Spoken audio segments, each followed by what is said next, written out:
अंदर वो छोटा सा जो कंट्रोवर्शियल हिस्सा है उसको निकाल दिया जाए।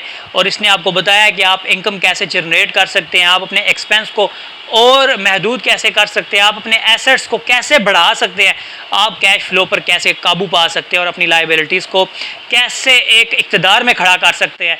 ये सब चीज़ें अगर आप जानना चाहते हैं तो आपके लिए ये किताब बहुत परफेक्ट किताब है, बहुत ज़बरदस्त किताब है। तो जी अस्सलाम वालेकुम। आज हम जिस किताब पर रिव्यू देने जा रहे हैं उस किताब का नाम है रिच डैड पुअर डैड, अमीर बाप और गरीब बाप। इस किताब पर रिव्यू देने से पहले मैं आपके साथ एक छोटी सी बात डिस्कस कर रहा हूँ कि अगर आप लोग बुक रिव्यूज़ को पसंद करते हैं तो हमारे चैनल की प्ले लिस्ट में जाएँ और प्ले लिस्ट में हमारा एक बटन मिलेगा आपको बुक रिव्यू, उसको क्लिक करें और भी बुक्स पर हमने रिव्यू दिया वो भी देख सकते हैं। इस बुक के जो राइटर हैं रॉबर्ट कियोसाकी, ये अमेरिका के एक बिज़नेसमैन है और इनकी ये जो किताब है काफ़ी ज़्यादा फेमस किताब है, तो इसलिए हम आज इस बुक पर रिव्यू करने जा रहे हैं।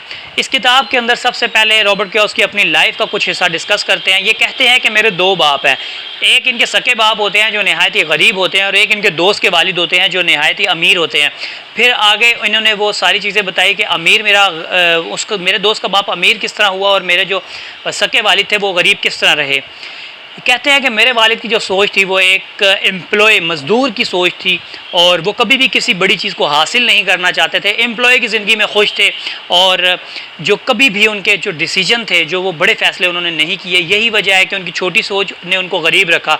जबकि इसके दोस्त के जो वालिद थे वो अमीर इस वजह से थे कि वो हर चीज़ को हासिल करने की मगन में रहते थे। अगर वो कोई चीज़ हासिल ना कर सकते तो वो कहते हैं कल मैं इसको हासिल करूँगा, और वो एम्प्लॉय बनने की बजाय वो कंपनी खड़ी करते और बहुत सारे एम्प्लॉयज़ जो हैं वो अपने नीचे काम करने को तरजीह देते थे। और उनकी सोच और इनकी सोच में फ़र्क को रॉबर्ट कियोसाकी कहते हैं कि ये जो फ़र्क है इस वजह से वो गरीब रह गए और ये अमीर हो गए। इसके साथ साथ आगे रॉबर्ट कियोसाकी अमीर होने के 5 फार्मूले देता है। 5 पॉइंट फार्मूला इस किताब के अंदर आपको मिलेगा। उस फार्मूले में सबसे पहले फार्मूले में आपको क्या मिलेगा, इनकम जो आप कमाते हैं, एक्सपेंस जो आपके अखराजात हैं, और उसके साथ साथ आपको मिलेगा लाइबिलिटी मिलेगी, और उसके साथ साथ आपको कैश फ्लो और एसेट्स जो आपके असासे होते हैं। इन 5 चीज़ों को उसने 5 पॉइंट फार्मूला दिया है। रॉबर्ट कियोसाकी कहता है जो आप कमाई कर रहे हैं और अपने एक्सपेंस जो आपके अखराजात हैं उनको कम करें। अब यहाँ पर कुछ चीज़ें बहुत ज़्यादा कंट्रोवर्शियल हैं, और वो कंट्रोवर्शियल इसलिए, देखिए ये किताब जब आप आधी पढ़ लेंगे ना, इस किताब का आधा हिस्सा होगा तो आप कहेंगे कि ये जो किताब है ना ये सेल्फ हेल्प के लिए बहुत ज़बरदस्त किताब है, बहुत मोटिवेशनल है, बहुत अच्छी किताब है। लेकिन जब आधी किताब के आगे से वाला हिस्सा शुरू होगा तो आप एज अ मुस्लिम तो इस किताब को पसंद नहीं करेंगे। वो क्यों?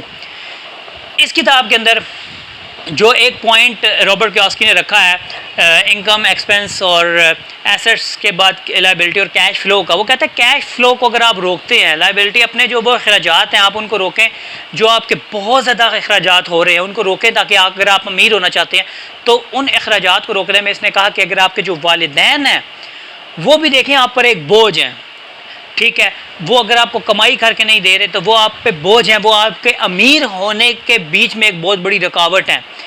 एज अ मुस्लिम और हमारा जो कल्चर है उस पर हम लोग तो ऐसे कभी भी इस चीज़ को प्रमोट नहीं करेंगे, और जाहिर है कि ये इस शख्स की सोच हो सकती है, हमारी तो नहीं है।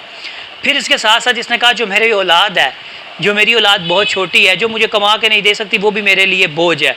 तो इन बोझ को वो कहता है कि कम करूँगा तो मैं जो है वो लाइफ में सक्सेस पा सकता हूँ और आगे जा सकता हूँ।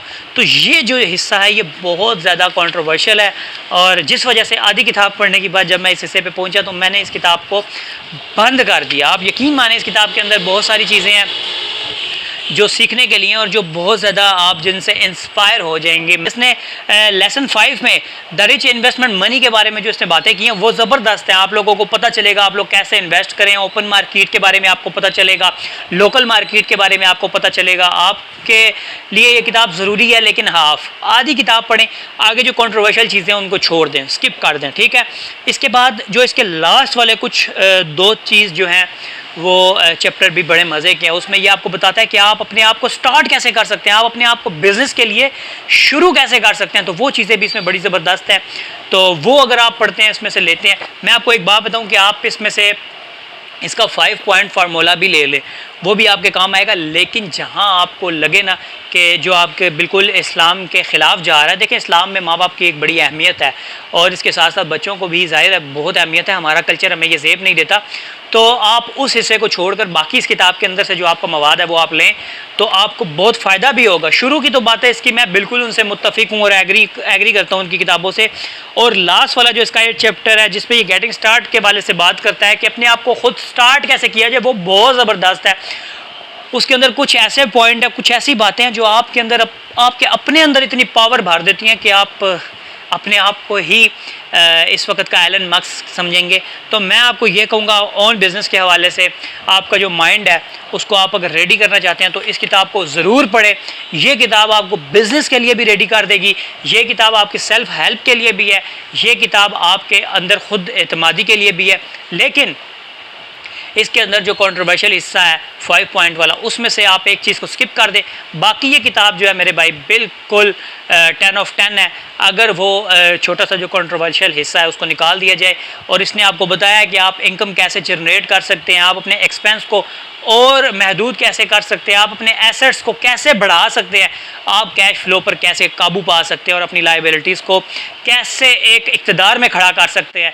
ये सब चीज़ें अगर आप जानना चाहते हैं तो आपके लिए ये किताब बहुत परफेक्ट किताब है, बहुत ज़बरदस्त किताब है। लेकिन इसके अंदर जो कंट्रोवर्शियल हिस्सा है उसको आपको छोड़ना पड़ेगा। तो इस किताब को बाय करें, इस किताब को स्टडी करें, ये किताब आपको फ़ायदा देगी। मैं सिर्फ ये कहना चाह रहा हूँ कि वो जो कंट्रोवर्शियल हिस्सा है उसको आप स्किप कर दें। अल्लाह ताला आपका मेरा हामी और नासिर हो, जज़ाकल्लाह। आज अगर आप हमें कोई बुक रिकमेंड भी करते हैं तो इंशाल्लाह नेक्स्ट उस किताब पर रिव्यू दिया जाएगा। अल्लाह ताला आपका मेरा हामी और नासिर हो, जज़ाकल्लाह।